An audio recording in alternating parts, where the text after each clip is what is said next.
शिक्षाओं का अनमोल ये खजाना हर दिल पे लिख दिया है, हर दिल पे लिख दिया है जिंदगी का अफसाना।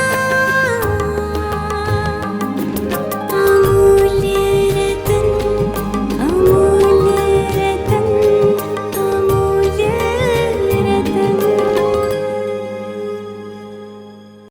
ये श्रृंखला सर्व आत्माओं के पिता परमात्मा शिव के द्वारा उच्चारित महावाक्यों के संकलन पर आधारित है। ओम शांति।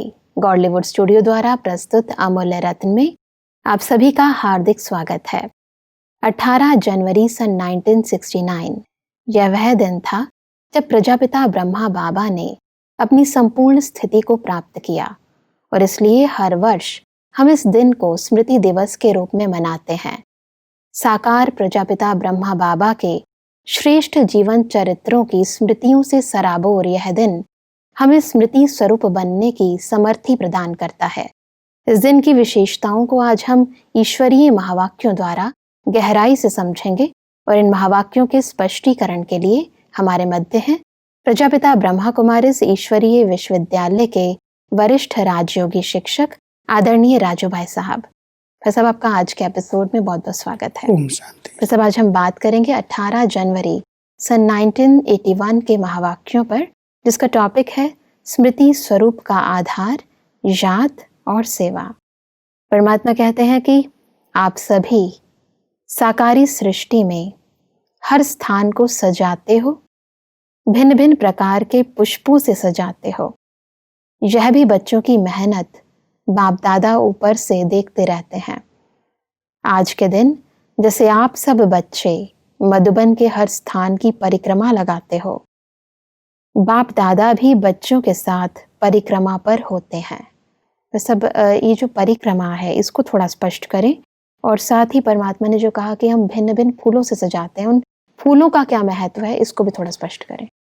ब्रह्मा कुमारी ईश्वरीय विश्वविद्यालय में सबसे बड़ा और महत्व का दिन ये स्मृति दिवस है, 18 जनवरी का दिन।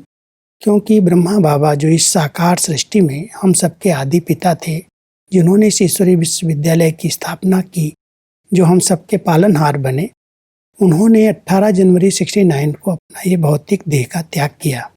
उसके बाद हर वर्ष उनकी स्मृति में, विशेष माउंट आबू में उनके जो रहने के स्थान हैं, जो उनके बैठने के तपस्या के स्थान थे, वहाँ पर सभी लोग आते हैं और उसकी परिक्रमा करते हैं, वहाँ से वरदान प्राप्त करते हैं, शक्तियाँ लेते हैं। इसलिए इस स्मृति दिवस पर विशेष करके जब भी 18 जनवरी आती है तो एक ग्रुप आता है जो पूरे स्थानों को, सभी स्थानों को फूल मालाओं से अच्छी तरह से सजाता है। सुगंधित फूलों से पूरे घर को सजाया जाता है। बाबा के 4 धाम, 4 स्थान विशेष थे। एक तो जहाँ पर बाबा रात को विश्राम करते थे, वो हम बाबा का कमरा कहते हैं, उसको भी मेडिटेशन के रूप में मेडिटेशन रूम बनाया गया है। दूसरा, जहाँ पर बाबा बच्चों से मिलते थे, बच्चों को पत्र लिखते थे, वो एक कुटिया थी पहले, उसको अच्छी तरह से सजाया जाता है फूल मालाओं से। वो कुटिया भी बाबा की वहाँ है। और तीसरा स्थान है जहाँ पर परमात्मा के महावाक्य ब्रह्मा बाबा के मुख से उच्चारण हुए, वो स्त्री हाल के रूप में पांडव भवन के अंदर, वो तीसरा स्थान है जी। और फिर जब बाबा ने शरीर छोड़ा और उनके अंतिम संस्कार की विधि अपनाई गई, तो वहाँ ही एक उनके स्थान, खेलने का स्थान था बाबा का, पांडव भवन के अंदर ही। उस स्थान पर ब्रह्मा बाबा की अंतिम संस्कार उसी स्थान पर किया गया और वहाँ पर उनकी समाधि बनाई गई, जिसको हम शांति स्तंभ कहते हैं जी। तो ये 4 मुख्य स्थान खूब अच्छी तरह से फूल मालाओं से सजाए जाते हैं। और सवेरे से ही 4 बजे से ही जो भी भाई बहनें आते हैं, बहुत अव्यक्त स्थिति में रह करके अव्यक्त भाव से पूरे 4 स्थानों की परिक्रमा करते हैं जी। तो बाबा कह रहे हैं, जब वो साकार में आए हैं दादी के तन में, तो बता रहे हैं कि आज के दिन को सवेरे से कैसे बच्चों ने मनाया, किस तरह से श्रृंगार किया है पूरे घर का, और कैसे सब एक एक स्थान पर जाकर के परिक्रमा दे रहे हैं। बाबा ऊपर से वतन से देख रहे थे। तो बाबा भी बच्चों को देख करके ऐसे स्नेह में समाये हुए हैं, कैसे एक ब्रह्मा बाबा के शिक्षाओं को याद कर रहे हैं, वो सब बाबा वतन से देख करके और शाम के समय उसका वर्णन कर रहे हैं। जी, परमात्मा कहते हैं कि मधुबन में भी 4 धाम विशेष बनाए हैं। जिसकी परिक्रमा लगाते हो तो भक्तों ने भी 4 धाम का महत्व रखा है। जैसे आज के दिन आप परिक्रमा लगाते हो, वैसे भक्तों ने फॉलो किया है। आप लोग भी क्यों बना कर जाते हो, भक्त भी क्यों लगाए दर्शन के लिए इंतजार करते हैं। क्योंकि बहुत बच्चे होते हैं तो नेचुरल उनकी क्यों लगानी पड़ती है। हाँ एक जी। साथ कैसे सब जाएंगे, स्थान छोटे छोटे हैं। जी, तो जैसे मधुबन में सब इतने हजारों भाई बहनें आते हैं तो 4 धामों की यात्रा करते हैं सवेरे सवेरे। तो इसी की यादगार में भक्ति मार्ग में 4 धाम बनाए और 4 धामों की भक्त लोग परिक्रमा करते हैं, लाइन में खड़े होकर के, घंटों लाइन में खड़े होकर के उनके दर्शन करते हैं। जी, तो यहाँ पर तो हम मेडिटेशन करते हैं, उस स्थान पर जा कर के हम उन शक्तियों का अनुभव करते हैं। लेकिन भक्त लोग भक्ति के अंदर अलग अलग तीर्थों पर जाते हैं। जी, परमात्मा कहते हैं कि जैसे भक्ति में सतवचन महाराज कहते हैं, वैसे संगम पर सतवचन के साथ साथ आपके सत्कर्म महान हो जाते हैं, अर्थात यादगार बन जाते हैं। संगम युग की यह विशेषता है। भक्त भगवान के आगे परिक्रमा लगाते हैं, लेकिन भगवान अब क्या करते हैं? भगवान बच्चों के पीछे परिक्रमा लगाते हैं। क्योंकि संगम युग पर जिन बच्चों ने श्रेष्ठ कर्म किए, जी, जिनको परमात्मा कहते हैं सत्कर्म, तो वो कर्म कैसे बच्चे कर रहे हैं, इस समय बाबा बच्चों के पीछे पीछे जैसे उनको देख रहा है। ये सत्कर्म जो हम लोग कर रहे हैं, नई सृष्टि की स्थापना के कर्म को ही सत्कर्म कहते हैं। जी, तो ऐसे श्रेष्ठ कर्म जो बच्चे कर रहे हैं तो जरूर बाप अपने बच्चों को देखेगा। तो परमात्मा कह रहे हैं भक्ति के अंदर तो लोगों ने भगवान के दर्शन के लिए परिक्रमा किया, लेकिन संगम युग पर आप बच्चे इतने महान हो, जो आप श्रेष्ठ कर्म कर रहे हो, आपकी परिक्रमा आपके पीछे पीछे बाबा कर रहा है। वो देख रहा है कैसे बच्चे कर रहे हैं। इसीलिए परमात्मा ने कहा कि आगे बच्चों को करते, पीछे खुद चलते हैं। परमात्मा ने कहा कि सब कर्म में चलो बच्चे कहते रहते हैं। यह विशेषता है ना, बच्चों को मालिक बनाते, स्वयं बालक बन जाते। इसलिए रोज मालिकम सलाम कहते हैं। वैसे हम बच्चों को बाबा कहते हैं इस बैलेंस में चलो, आप बालक हो, बालक सो मालिक हो। लेकिन संगम युग पर बाबा अपने बच्चों को मालिक समझ करके आगे बढ़ाता है। चलो बच्चे ये करो, तो खुद जैसे बालक बन जाता है। तो इसलिए कहता है मालिकम सलाम, मालिकों को सलाम करता हूँ। लेकिन बाबा हम बच्चों का तो पिता ही है, फिर भी इतना सम्मान देता है कि बच्चे विश्व परिवर्तन के निमित्त है, इनके द्वारा इतना महान कार्य हो रहा है। क्योंकि बाबा तो गुप्त है, उसको तो कोई देख ही नहीं रहे हैं। लोग तो समझते हैं ब्रह्मा कुमारी इतने श्रेष्ठ कार्य कर रहे हैं, जी, लेकिन कराने वाला पीछे है और वो गुप्त हो करके अपने बच्चों से करा रहा है। वो आगे हम सबको बढ़ा रहा है। तो उसको पहचानने के लिए बहुत बड़ी बुद्धि चाहिए, दिव्य नेत्र चाहिए। इसलिए परमात्मा कह रहे हैं कि अभी बालक बन करके आप मालिकों को सलाम भी करते हैं, आपको आगे भी बढ़ा रहे हैं। जी, परमात्मा कहते हैं कि आज का दिन मिलन का दिन है। आज के दिन को वरदान है सदा स्मृति भव। याद और सेवा दोनों का बैलेंस स्मृति स्वरूप स्वतः ही बना देता है। बुद्धि में भी बाबा, मुख से भी बाबा, हर कदम विश्व कल्याण की सेवा प्रति। संकल्प में याद और कर्म में सेवा हो, यही ब्राह्मण जीवन है। याद और सेवा नहीं तो ब्राह्मण जीवन ही नहीं। क्योंकि हम परमात्मा की याद में तो रहते हैं, मनसा से हम उनकी याद बनी रहे, अंदर अंदर अभ्यास करते हैं। लेकिन परमात्मा कहते हैं जैसे मनसा में परमात्मा की याद समाई हुई है, ऐसे आपके कर्म में सेवाएं समाई हुई हों, विश्व कल्याण की सेवा के आप निमित्त हो। तो ये बैलेंस स्मृति स्वरूप बनने का यही अर्थ है। ऐसे नहीं जैसे परमात्मा की हम याद में हैं, जो याद में रहने वाली आत्माएं हैं वो सेवा के बिना रह ही नहीं सकती। याद और सेवा दोनों साथ साथ होनी चाहिए। जो कार्य परमात्मा ने ब्रह्मा बाबा के द्वारा किए हैं, कराए हैं, वो उनके अव्यक्त होने के बाद बच्चे भी करें, ये प्रेरणा परमात्मा दे रहे हैं कि जैसे स्मृति में बार बार उनकी याद में रह रहे हो, ऐसे याद के साथ साथ बहुत ऊंची भावनाओं से विश्व कल्याण की सेवा भी चलती रहे।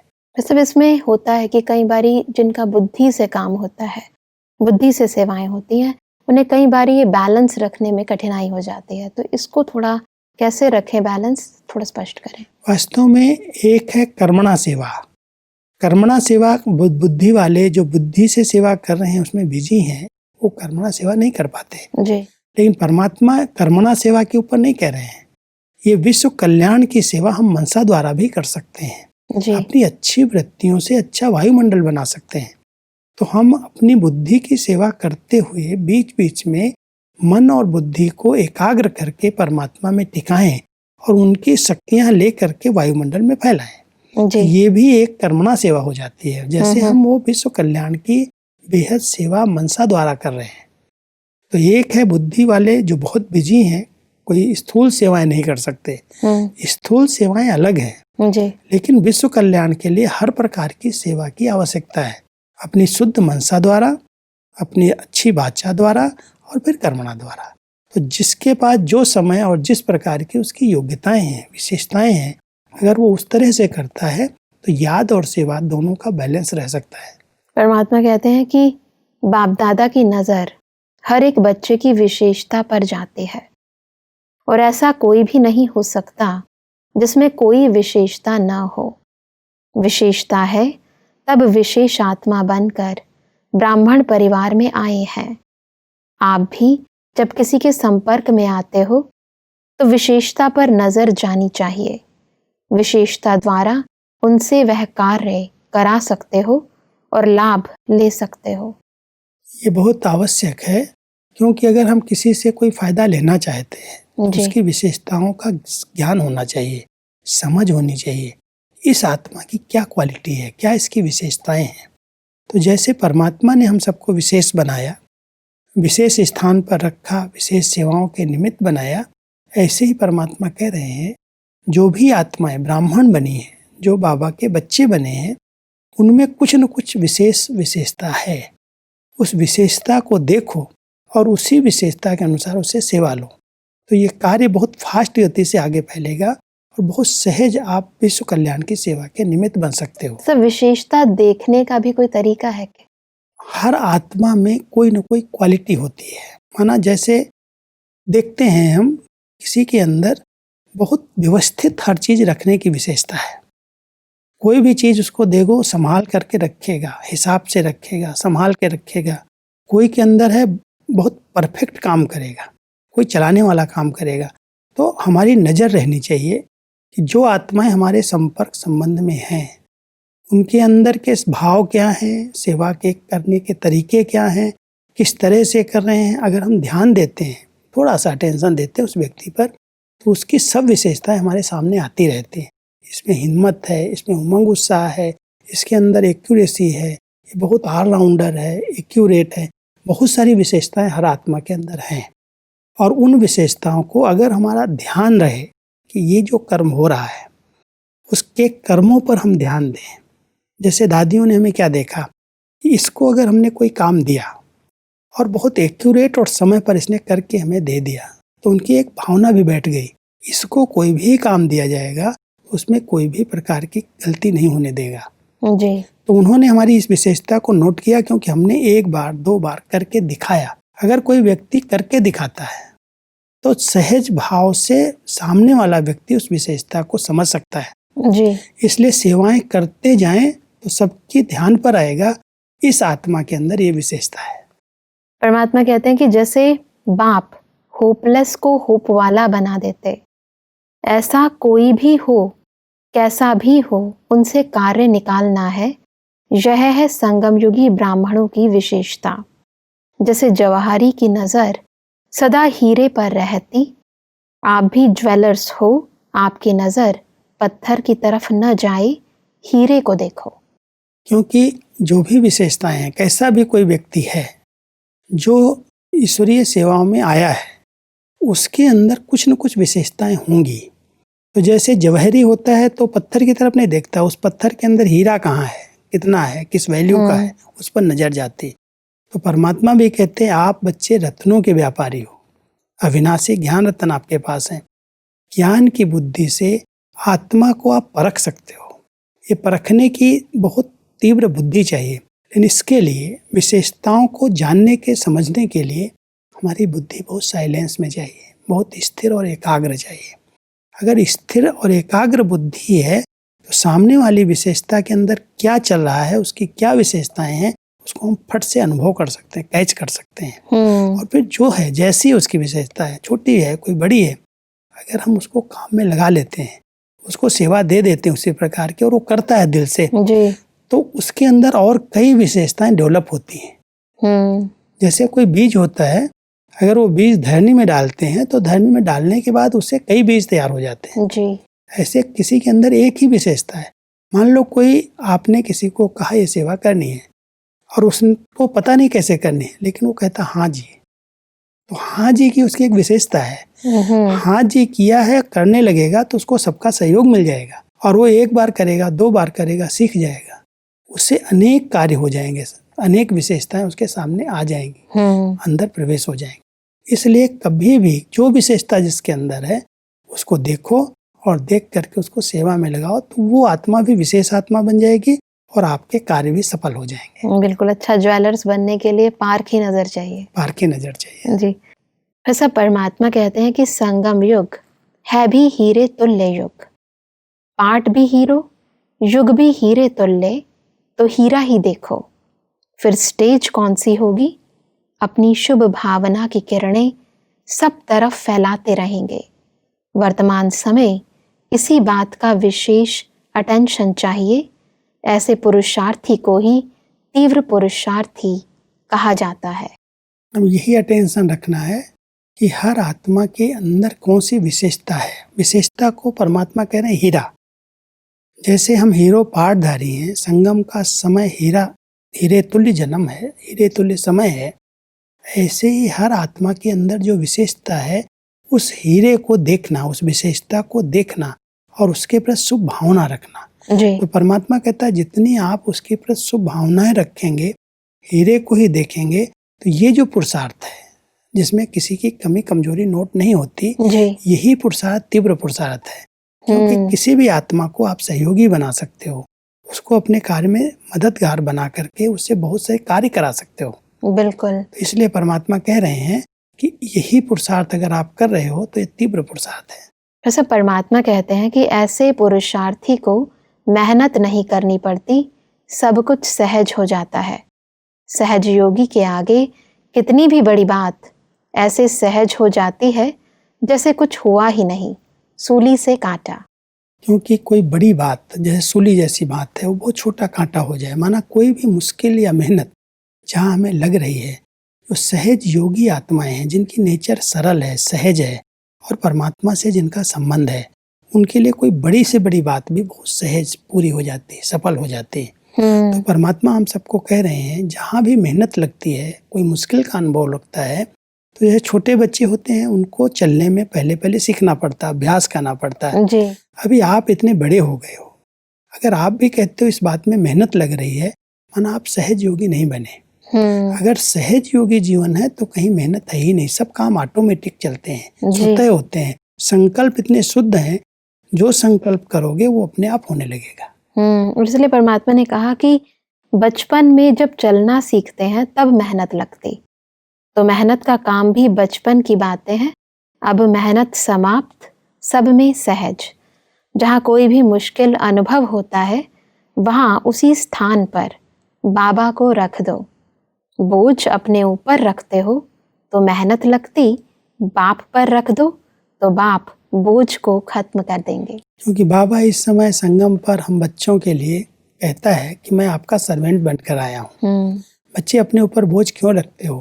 कई बार हम लोग सोच लेते ये मेरा काम, ये करना, ये करना, ये करना, और उसमें बहुत थक जाते हैं। तो परमात्मा कहते हैं बच्चे कोई भी मेहनत क्यों करते हो, कोई भी बोझ है, कोई भी बड़ी बात लगती है, बाबा आपके साथ है, उसको दे दो। बाबा ये जवाबदारी आप संभाल लो, आप हल्के हो जाओ। यहाँ पर हमें छोटा बच्चा बनना पड़ता है। अगर हम अपने आप को बड़ा समझेंगे तो बड़े के आगे तो कई प्रकार की प्रॉब्लम्स हैं, इसलिए परमात्मा कहता बड़ा नहीं बनो, छोटे बच्चे ऐसे में बन जाओ। और कोई भी बात लगे कि मेहनत है, मुश्किल है, तो बाबा के आगे दे दो, बाबा अपने आप उसको सरल कर देगा। परमात्मा कहते हैं कि जैसे सागर में किचड़ा डालते हैं तो वह अपने में नहीं रखता, किनारे कर देता, ऐसे बाप भी बोझ को खत्म कर देते। जब पंडे को भूल जाते हो तब मेहनत का रास्ता अनुभव होता, मेहनत में टाइम वेस्ट होता। अब मनसा सेवा करो, शुभ चिंतन करो, मनन शक्ति को बढ़ाओ, मेहनत मजदूर करते आप तो अधिकारी हो। क्योंकि बाबा तो अपने बच्चों को अधिकारी बनाता है जी। वैसे भी बहुत अच्छे मिसाल बाबा ने दिए हैं कि अगर सागर में कोई भी चीज़ डालो तो वो सागर अपने अंदर नहीं रखता, किनारे लगा देता है उसको। ऐसे ही अगर कोई बोझ हमने बाबा को दे दिया तो ऐसे नहीं बाबा के ऊपर बोझ आ जाएगा, उस बोझ को हल्का कर देगा, वो उसको किनारे कर देगा। तो परमात्मा कह रहे हैं जैसे कोई को अच्छा पंडा मिल जाता है तो भटकता नहीं है, वो सीधा सीधे रास्ते पर वो ले जाता है, गाइड है वो। तो ऐसे ही बाबा जब आपको मिला है, बोझ लेने के लिए तैयार है, पंडा बन करके आपके साथ है, फिर अपने को भारी क्यों करते हो? बहुत हल्के होकर के बच्चे बन करके चलो जी। तो बहुत सहज मार्ग अनुभव होगा, कोई मेहनत का अनुभव नहीं करेंगे। जब भी कोई बोझ आए, जब भी कोई परेशानी आए तो परमात्मा को दे दो, तो फिर अपने आप ही वो परेशानी चली जाएगी। बिल्कुल भाई साहब, जब भी कोई बोझ आए तो हम परमात्मा को दें और स्वयं निश्चिंत हो जाएं। भाई साहब, आज हमने बहुत ही गहराई से स्मृति दिवस के शुभ अवसर पर कैसे स्मृति स्वरूप व तीव्र पुरुषार्थी बने, इन विधियों को समझा। भाई साहब, स्पष्टीकरण के लिए आपका बहुत बहुत धन्यवाद। दर्शकों, आज के एपिसोड में हमने समझा कि स्मृति स्वरूप बनने के लिए हमें याद और सेवा का बैलेंस रखना है और याद और सेवा में ही स्वयं को बिजी रखना है। परमात्मा ने कहा कि हमें सदा हर एक की विशेषता को ही देखना है, होपलेस को भी होपफुल बनाना है। परमात्मा ने कहा कि हमें अपने सब बोझ परमात्मा को देकर मेहनत मुक्त बनना है, शुभ चिंतन करना है। दर्शकों, आज के एपिसोड से संबंधित यदि आपके मन में कोई प्रश्न है तो आप हमें ईमेल कर सकते हैं। हमारा ईमेल आईडी है amulyaratna@godlywoodstudio.org। अगले एपिसोड में एक और अव्यक्त वाणी के साथ आप सभी के समक्ष हम फिर हाजिर होंगे। तब तक के लिए लेते हैं इजाजत। ओम शांति।